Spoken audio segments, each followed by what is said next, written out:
Welcome to the KMC Collective Podcast, where the KMC team brings you practical insights, creative ideas, and authentic conversations for children's ministry leaders.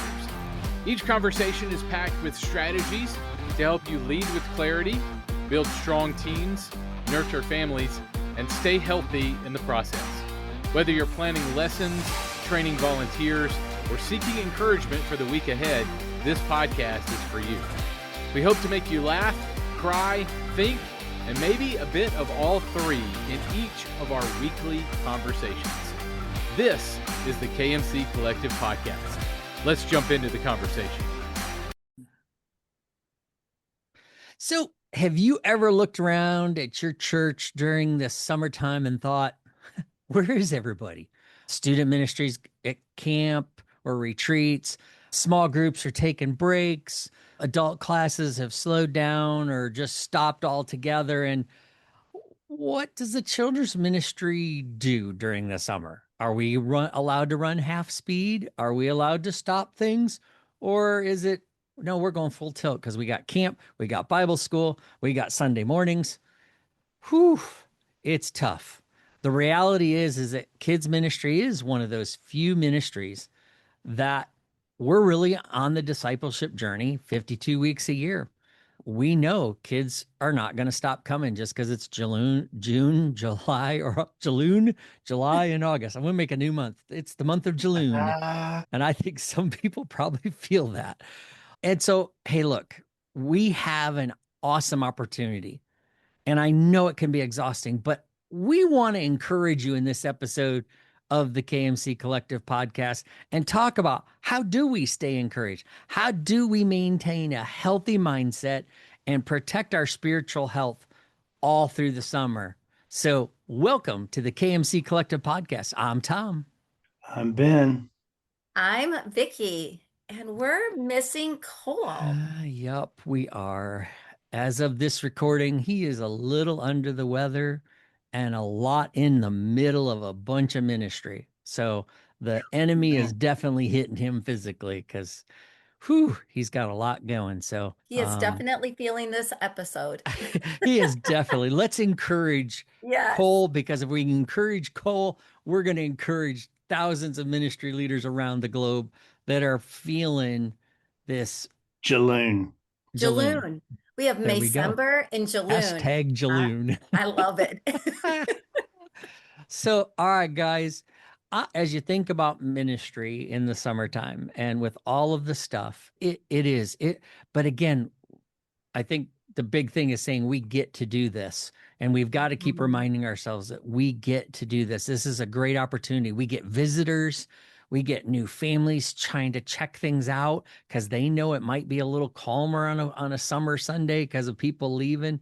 So I'm just curious how, one of the things that I think causes some of the Jaloone mindset is we start comparing what other ministries are doing. And so I'm just curious, what do you do to keep yourself from getting discouraged by looking at, the student ministry, they get to slow down and they've stopped their small groups. They're only meeting once a month or twice a month. They're not even doing any Sunday small groups. You got adult small groups taking a break and all that. But yet kids ministry, we're expected to be fully staffed, running and gunning, and pulling off Bible school and summer camp. That comparison can be very dangerous. So what do you do? How do you help keep your mindset the right way? Because if our mindset isn't right, our team's mindset is going to go off the rails. So how do you keep the Jaloone mindset at bay? I will tell you, I'm currently living on the Bible Belt of the United States of America. And there is, like, when you normally see 7-Elevens or a gas station on every street corner. I think here in the South, there's a Walgreens on every street corner, and then a gas station on every street corner, and a church on every street corner. And when that happens, you have medium-sized, small churches, large churches, all battling for summer programming. And it's quite funny to just drive down the road and see VBS banner after VBS banner and start counting, what is that church doing? That church is doing the same one, just a different week. And then that one's doing the same one, but maybe a different one. It really becomes a comparison game here in the South. And so, as a children's director, we do compare to a point. You don't want to just continue to give that kid in the community the same stuff. And we start to see that all these parents are using VBS as a babysitting service during the summer and all that stuff. So they use those dates as planning out their summer. So the comparison game for me has been, yes, there are going to be churches that you're going to compare because there are VBS, and you want to consider what they're doing.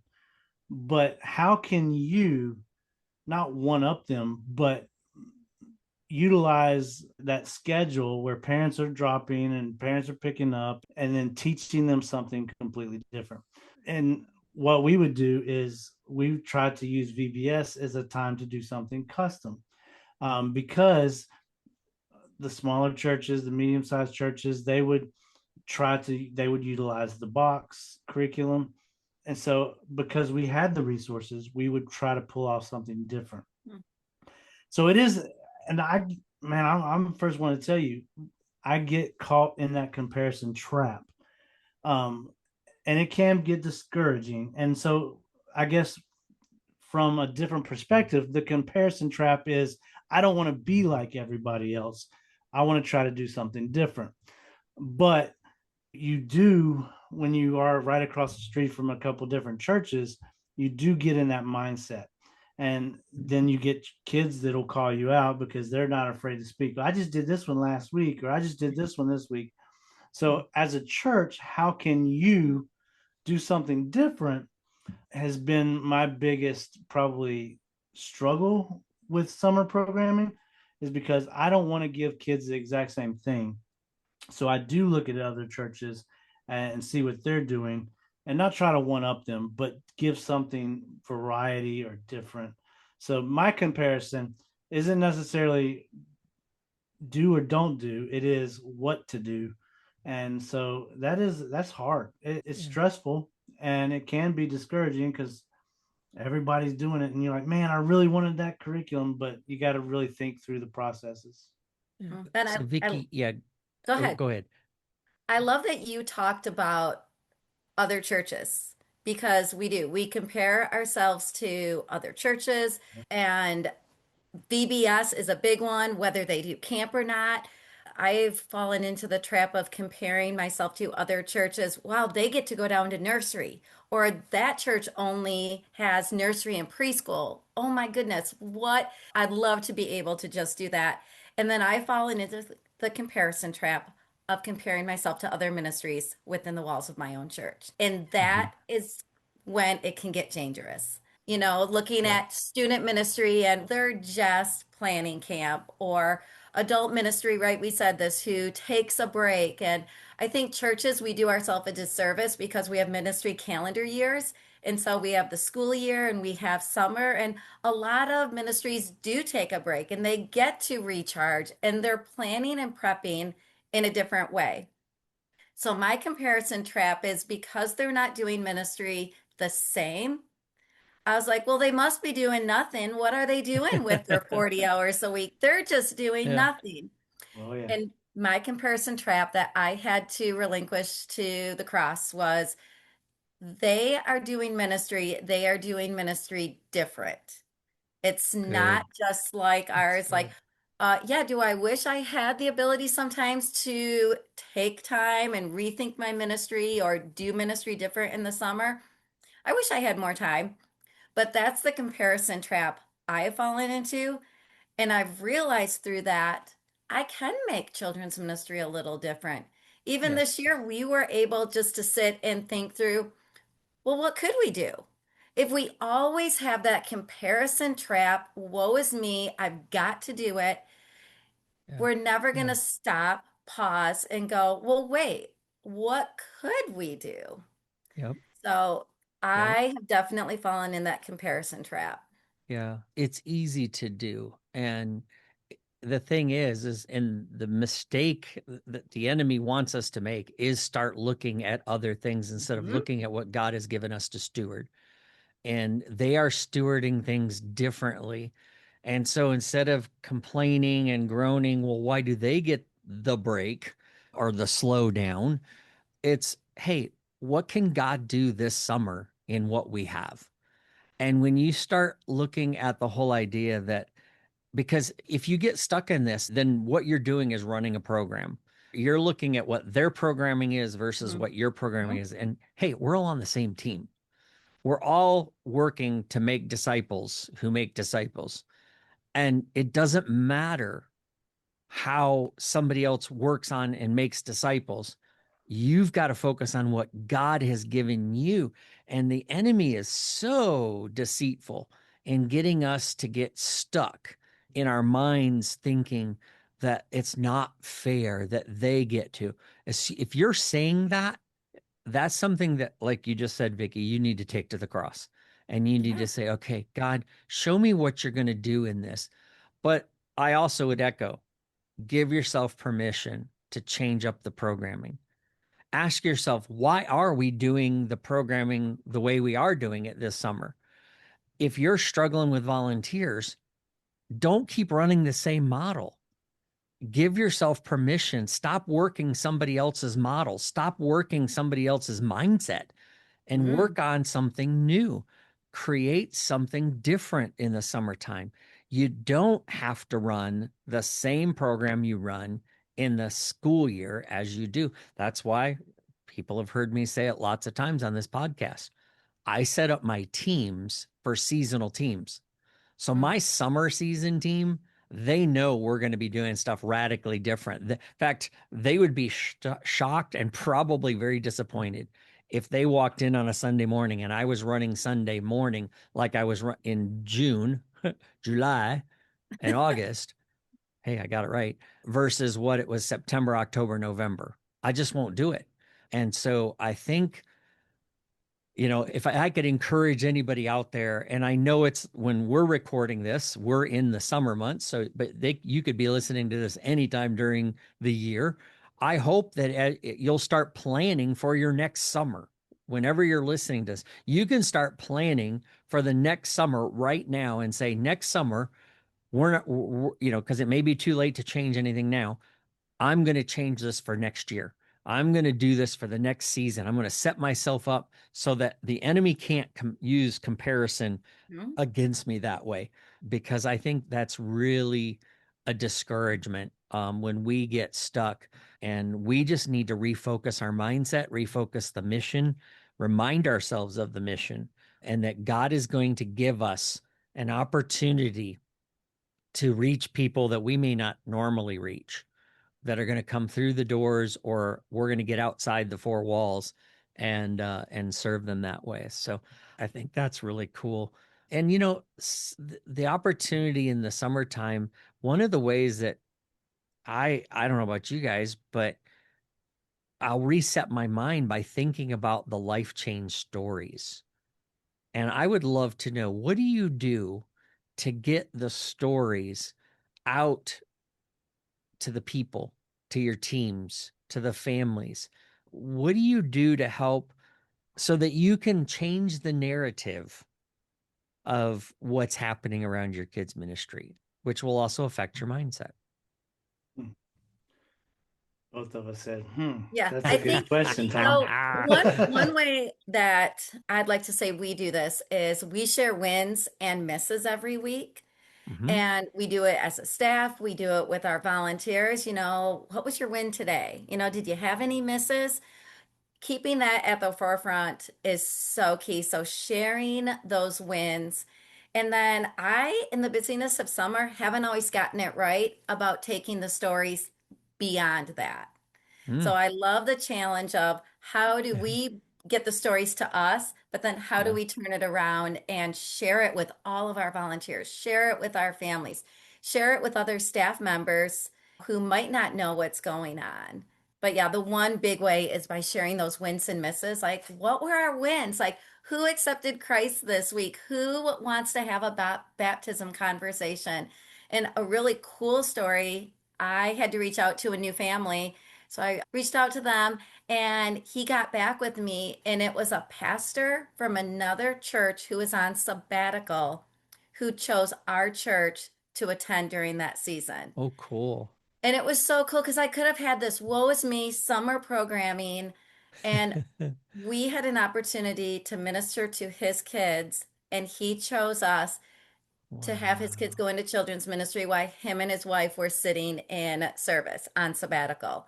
And I was like, Very that's cool. a really cool story. We Wonderful. often Yes, it don't is. hear that. No, So that's that was very a cool. recent one. So share those wins and misses. Those are Yes. stories that keep us going. What do Yes. you do, Ben? Yes. I was sitting here thinking, I know in the past we've taken those time to do the hits and misses. I think Mhm. when other ministries, that whole comparison game, we're talking about what are the other people doing. When they hear all the stuff that children's ministry is doing, they probably feel the same way we feel about them slacking off in our minds. And I know they're not slacking off. They're scheduling It themselves very feels well. like it sometimes, though. But when they hear these stories, these wins, these crazy stories of how we just are about to open up a new auditorium, and the kids' hallway has glass doors that lead into a new check-in area from the other building. And every Sunday for the past month, this special needs girl will walk past that, and she'll just put her hands on the side of the glass, press her face up against Aw. it, and get so excited. And I think even one week she licked the glass, but it was, you look forward to that every Sunday. That's a win because she's super excited and she shows it and she vents it out. And we should too. So, like, we take those moments, like, there's handprints on that window. You want to know where those came from? And we get to brag Yes. about how excited the I was kids just are. gonna say, if you're not capturing that story in And a in picture picture of form her, too, for sure.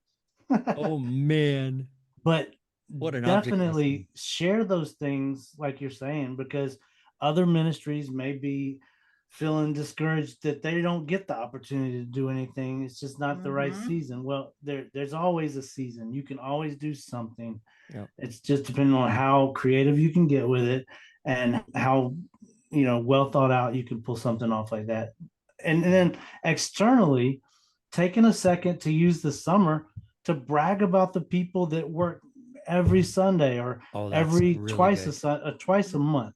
This is a time to say, hey, this is Jenny. She serves at the courthouse, but on Sundays she's with preschool and she is amazing. And Yep. then have a picture with her serving and playing on the ground with the little kiddos. Yes. That goes so far. If it's just even just we are thankful for you, we are Mhm. grateful Yep. that you chose our church to be a part of and to love on these kids that just they don't have a say so. Mom and dad brought them, and now let's show them what God wants us to show them, and that is just pure love and just showing them that they are important. We are glad they are here, and we go all out for 1 hour, 1.5 hours, and like you said, the family will see that. And Yeah. you've now made a major impact in the life of a family. And summer is a prime time to do that for sure. Yeah.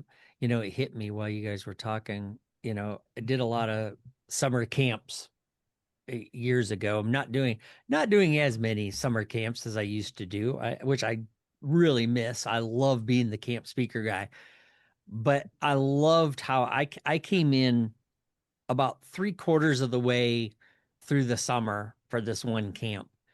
And I loved what the senior leader of the camp, who was a college student, said, "Hey guys, remember, now I know it's been a long, hot summer already. We're 4 weeks in, or whatever. We've got 4 more weeks to go, or 3 more weeks to go. But remember, for the kids that are coming tomorrow, this is day one, week one. We got to have day one, week one energy, because this is the first time." And I think for us as ministry leaders, in the middle of the summer, in the middle of school year, every Sunday we need to walk in going, it's day one, week one for a kid who's coming into our ministry. That's This good. needs to be something fresh and alive. God needs to be working in us in a fresh and an alive way so that we can bring it with our team. We need to remind our team that, hey, look, I know you got lots of stuff going in the summertime, all your family vacations and your trips and all this kind of stuff, and sports teams, travel teams, all those kind of things. But when you come in on a Sunday morning to serve, it's week one, it's day one. And for kids that walk into our ministry, it may be their very first time. And if we come in, and that's why, those Sundays after Bible school or after camp or after some big event are so mission critical, because so many churches make the mistake out of discouragement of, oh, I'm so tired. We're just going to phone it in and show a video or whatever, show a movie on that Sunday after.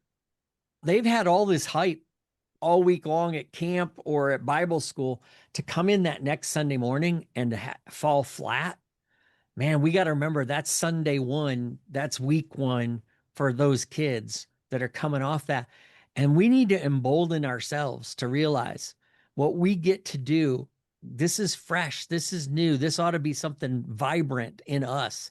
And so, again, man, I've felt them. I've felt those weeks where all the hard work going in and you're drained physically, mentally, emotionally, and it's like, where do I get that? Well, that's why we have a God of abundance, a God who gives us that strength. And I go back to the story. One of my favorite Bible stories is David's mighty men, the three who, one of the guys stood in the battlefield, the lentils, and his hand was gripped around the sword so tight they had to pry it out of his hand because he stood there and fought all day, all night, whatever. I mean, you got to go read those epic battles. I mean, if you need to pep me up on a Sunday morning, just go back to David's mighty men and see what they did. And then the three of them, just because David said, I want a drink of water from that well in Bethlehem, they fought through enemy lines to get their commander, their king, a drink of water. Now, of course, David was freaked out by that. He's like, hey, this water isn't worth your lives. You guys are too valuable to me. But you get the idea that what are we willing to do to keep the ministry fresh and alive, even in the heat of summer in Jaloone? What are we going to do? What are we going to do? I love that you are speaking truth over the ministry. For you to say week one, day one, talk about speaking the truth. If I'm thinking tomorrow morning, somebody's waking up and they're like, it's week one, day one for a child. Even it's like in your planning, getting ready for the weekend, when you're doing those copies, when you're getting that craft ready. What a mindset shift to be like, I am preparing this for the day one, week one child. And I think that is so cool for us to have that reminder. I mean, not just in the summer, this could be relevant anytime. Yeah, every year. But speaking truth over your ministry, I know for me, it happens more in the summer, but you have those Sunday mornings where you're like, oh, I just, you might not want to get up and go serve, or it's just a little harder to get out. You've been up late the night before, sitting by a campfire, or having s'mores. And I have realized when I am feeling that way, God shows up in the midst of my ministry if I'm looking. It's like, okay, God, what do you have for our ministry? You've called me to this. You know what I need.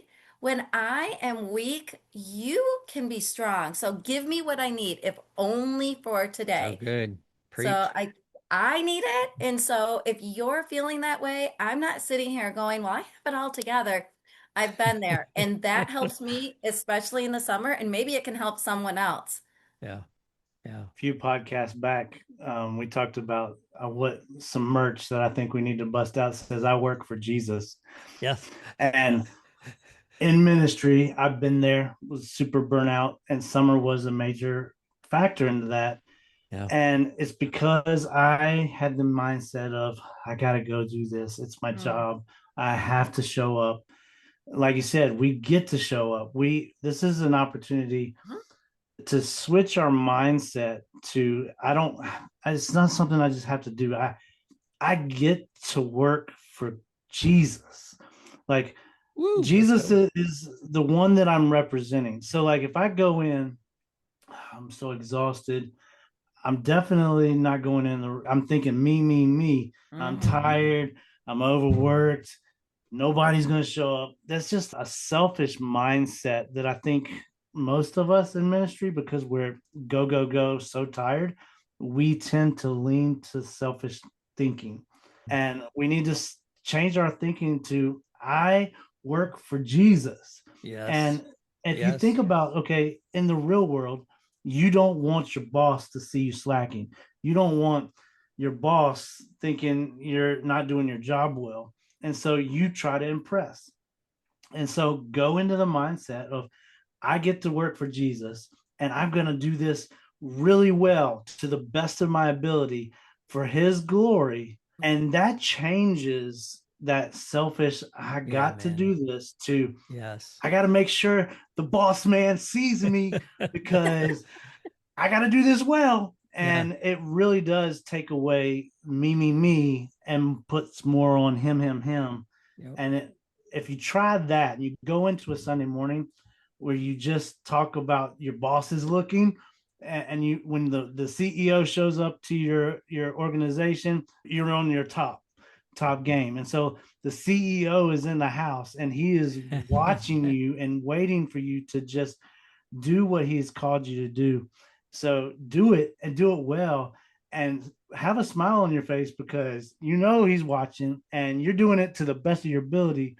Yeah. And you get to, and that changes a mindset like crazy. Absolutely. So I really do think we need that merch. We do. Work for Jesus. We also need Jesus, hashtag my real CEO. There you go. There we go. We I need like that, Vicki. When you said that, I was like, oh, yeah. Because it reminds me, who are we working for? And so then, like, what is it that matters? What is success? What is driving success on those weekends? And a lot of times we think success is all of our volunteers showing up, no holes in our schedule, you know, we have a number in our head. Yeah. And well, we often think success is, I got to do bigger, bigger, bigger, bigger. Yeah. So what would we talk to people about? What is some of the things that have really helped you guys? Like, what does real success look like? Yeah. Well, for me, it's remembering what really matters. Again, I'll go back. We're supposed to do things for the audience of one, the Father. We're not supposed to do it for human applause, for human praise, for human accolades. What we're supposed to do is, with the right heart and the right motivation, that we are called to steward the gifts and talents and time and treasure God has given us. And we're to do that for the glory of God. Because it says, whatever you do in word or deed, do it all for the glory of God, period. That's why we do it. And that's why we get to do it, because he's called us, he's equipped us, he's empowered us, he's sent us to go out and to make disciples. And what an awesome opportunity. The problem is we, as in the church world, we've made this a business. We've made this a program instead of focusing on what truly matters, and that's making little apprentices of Jesus. That's right. And I totally agree, man. And it's all about Jesus. And how do you feel? Like, I'm going to ask you this. You're changing their mindset to Jesus, but when you go into a Sunday morning, how do you turn that mindset to real work? Like, okay, I want the mindset of Jesus. Now, what are you looking for with families and kids that walk into your area? Yep. Yep. Right. Like, I think for me, it's, instead of Are the kids singing loud? Are they encountering the Creator? Yep. Are we doing just the prayer at the end of large group because that's when we pray? Or am I looking for and teaching the kids that heart of prayer? Are we looking for that one conversation? I think for me, it changes my mindset in those little ways on a Sunday morning of the discipleship that we get to do. So it's like, Yep. it's not the checking the boxes throughout the morning, but if I'm looking at like, what's really going on here? That little quiet kid in the corner, and you go over and they're journaling a prayer to Oh, yeah. God. I'm just like, okay, just to take that moment is just so good. It's just the reminder of, like you said, that audience of one. Yeah. I think it's, again, how do I take that approach and put it into practice? It's Right. making sure that, one, I share the gospel clearly and I Mm, invite kids into a relationship with Jesus. I don't care if there's 2 kids in the room or 200 kids in the room. They're going to hear about Jesus. They're going to hear how much he loves them, how he died and rose again to save them from the punishment of sin, and how he wants them to invite him in to be the leader of the life and the forgiver of their sin, to change their world. And that's my opportunity. And I get to put that in front of them and share it with them. And so I go in, the one thing that keeps discouragement and all the wrong things is that focus. What is my number one job? It's to present Jesus, invite them in, and then help them continue to take next steps. So like Vicki said, it's seeing those kids that don't normally worship starting to worship. Those kids that don't talk and answer questions start to talk because they feel safe and they feel known. The families that came and checked us out the first week, the first day, come back for the second week and the second day. And I focus on the life change that I'm seeing, even in my volunteers who I know have come in tired, who come in maybe not fully prepared, but yet they're there and I love on them and show them I appreciate them coming in and being a part of the great mission that we have, the opportunity to serve the King, because we get to do this and we're better together when we do it. And so I take that, and honestly, that's going to come by taking care of myself, making sure that I'm coming in rested as I can, that I make sure that I steward my Sabbath, because you really need, when you're running hard, you got to have a pit stop. You got to take a break. You got to come in. You don't want to walk in on a Sunday morning physically exhausted. So put yourself in a place to win by don't doing things. Sometimes you got to say no, and it's hard, but being in leadership is not easy. Otherwise everybody would do it. Don't binge watch your favorite TV show on Saturday night. That Probably is, not, speak from experience. That not till just 2:00 goes in the way, morning. that goes wrong. So yeah, I think, we have the opportunity. The only thing we can control is what we think. And right. so if mindset is a struggle for you, hey, it's okay to ask for some help and encouragement. That's why we have the Kid Ministry Collective, because we make each other better. We sharpen each other. We can be vulnerable together. That's why having a coach in your world is so helpful. I'm able to go to my coach and say, hey, man, right now my attitude stinks. I've been grumbling about the youth ministry guy. He gets to go on vacation for a week and a half after his camp. I'm going right from camp into Bible school, or I got to start planning for fall kickoff. I'm not out there eating snow cones in my flip flops by the pool. I can't do that. And so and guess what? My coach speaks some firm truth. Won't tell you what he would say to that, but anyway. So I think my friends, if you're listening, if we can help you with anything, we're here. Ben, Cole, Vicki, and I, we're the KMC coach team, and you can go to kmccoach.net and schedule a 30-minute call to just chat. We'd love to pray with you. We'd love to encourage you. You can PM any one of us and say, hey, I need prayer. you can message us in the Facebook group or come over to kidminplus.net and let us know in there. It's a great leadership community that's really growing and doing some things. So Even greater than that, though, is the Facebook group has thousands of Yes. people in the same boat. That's Yes. right. We're We can all going encourage through summer. each other. yeah. So Vicki, we've got a Better Together challenge. We do. Hit us with this as we get ready to wrap up. Uh-oh, I'm scared. What's going on? Okay, so don't be scared.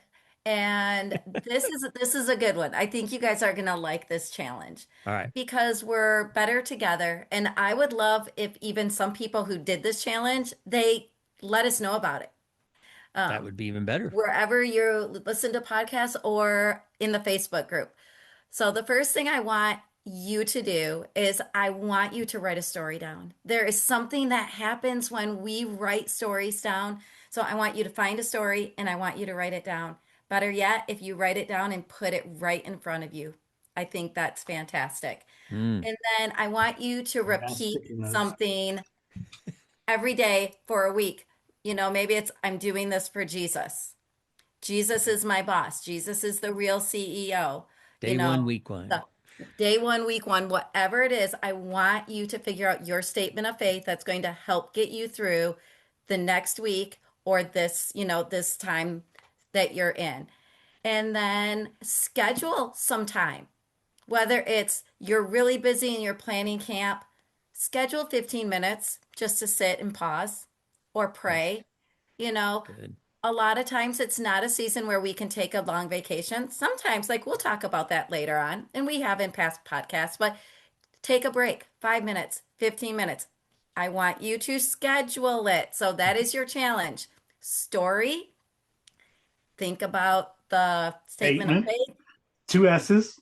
And- 3 S's. As they And say, schedule an There we go. intentional break. You just pulled a Tom. I'm learning. I'm rubbing learning off. from the wise Tom. I'm rubbing Yes, I off. am. That's scary. Story, statement, and schedule. I wrote. There- Oh, There we go. let's There we go. He was. If you're not watching on YouTube, Ben was writing them down. He grabbed Post-its and he I'm was taking it. writing them Yep. down.